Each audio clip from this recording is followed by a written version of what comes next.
Samajwadi party का दामन थामने के बाद अपर्णा यादव का हाल कैसा है बीजेपी में, कई तरह की चर्चा होती है।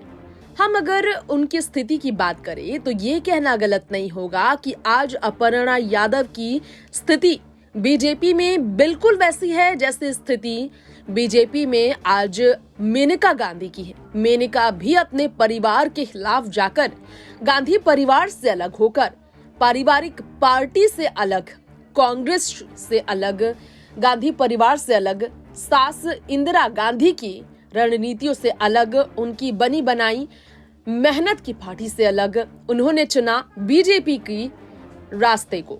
बीजेपी में मंजिल पाने की कोशिश में मेनका निकल पड़ी घर परिवार से दूर, बेटे वरुण गांधी के साथ। वरुण की स्थिति तो सब देख रहे हैं। वरुण गांधी सांसद जरूर है, लेकिन ये सब जानते हैं पीलीभीत से सांसद वरुण यूपी के मुख्यमंत्री बीजेपी सरकार पर कितना ज्यादा हमलावर होकर साबित करते हैं कि उनके मन में शिकायतें बीजेपी को लेकर बड़ी है।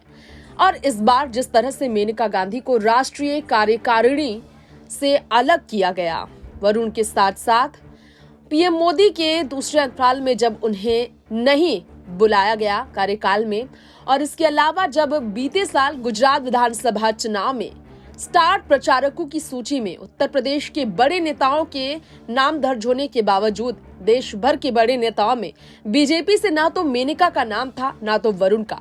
स्थिति साफ बयां करती है कि मेनका और वरुण से बीजेपी ज्यादा खुश नहीं है। फिलहाल वहीं अपर्णा की बात करते हैं। अपर्णा ने भी समाजवादी पार्टी का दामन छोड़ा। बड़े भैया अखिलेश यानी कि जेठ जी को बगावत कर ये सबक सिखाने की कोशिश की जो तवज्जो उन्हें समाजवादी पार्टी ने नहीं दिया, वो तवज्जो वो बीजेपी में पाकर रहेंगी। राष्ट्रवाद के हित के लिए वो बीजेपी में आई है, ये उन्होंने बीते साल जनवरी में कहा।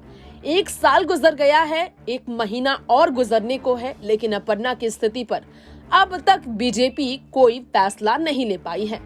और अपर्णा यादव की स्थिति पर अगर बात की जाए तो देखा जाए सपा की तरफ से द्वार खोलने के बावजूद अपर्णा ने बीजेपी में रहने का फैसला लिया।